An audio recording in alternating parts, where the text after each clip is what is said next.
Hello and welcome to, let's call it the Barefoot Quad Life, maybe? Sounds good to me. Combination, I guess. Well, it's winter in Iowa, that's for certain. All the last week we got snow, I think, every day from Monday through Friday, and we got like 20 inches total, something like that, throughout the week. And looking out my windows here, I see a whole bunch of the white stuff on the ground and clinging to trees and fences and various items. It's kind of pretty, but it's still winter and I'm not going out in it. We had several days after the snow that temps were well below zero for actual temp, and then wind chills, or what it feels like, were well below that even.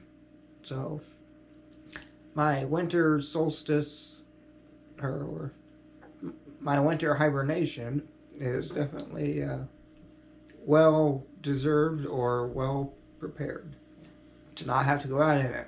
And as I record this, we're supposed to get more snow tonight even.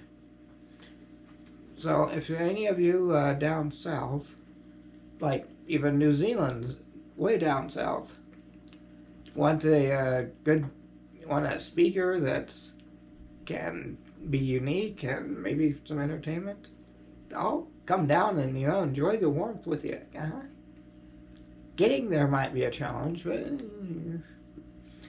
so the thing about winter here is we also do indoor projects to not have to go outside. And behind you right now is a kind of a mess of redoing some of my furniture. So I ask that you please just look at me and don't turn around. So you don't go back that way. However, as you can see, just even over here, I have a printer, I have my water thermometer, and stuff that's just kind of laying all about my room. It's quite unique, and thankfully, hopefully it won't last too long, but we'll wait and see. I know one thing that I know not to do is not to get angry about it, and it doesn't help at all. And that brings us to the subject of today's video, is anger or not being angry. So I think I have talked about this a little bit before on Quad Life, that not being angry at others or for situations that we're in. But I've been kind of working on a few things in writing and talking with some others around me, and this time of year can be a time that we kind of get short, and we always need a reminder of not to be angry.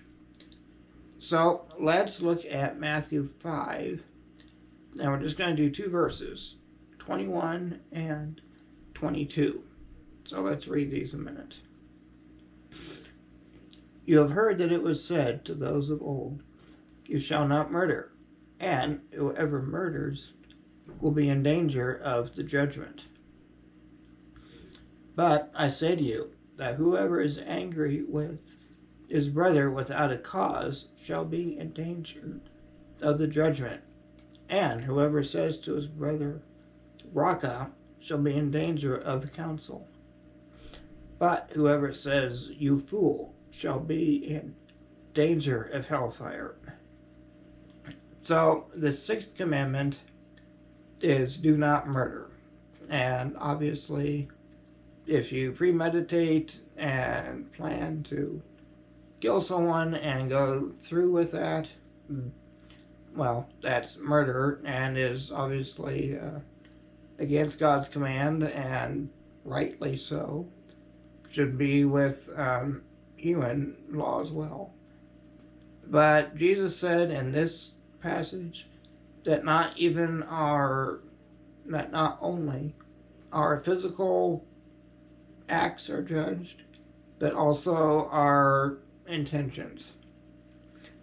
So part of living with a significant disability or even another significant diagnosis such as cancer or that kind of thing can lead to other consequences in life.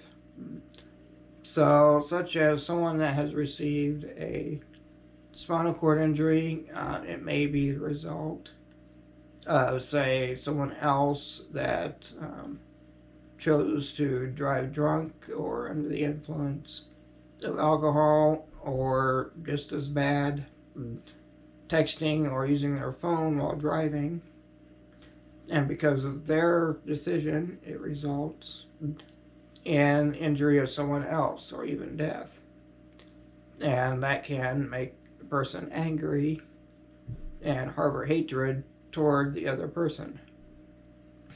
Or other cases, such again as cancer or other major medical things. I've read and seen statistics that it's not uncommon for divorce rates to increase and friends or so to leave or that kind of thing. And that sometimes they get angry at the person for abandoning them. And, well, I can kind of understand some of these things. It doesn't give any excuse, though, that we need to be forgiving towards others. So, if we truly look at our own life and see that, well, we have sinned against God, that we have lied or stolen or used God's name in vain, or again, of looking with lust, it breaks the seventh commandment. So if we look at that, we see that we are ourselves sinners and need to be forgiven by God. And he reminds us that we then need to do the same. So, such as the model prayer that Jesus gave to his disciples, part of it is forgive us as we have forgiven others.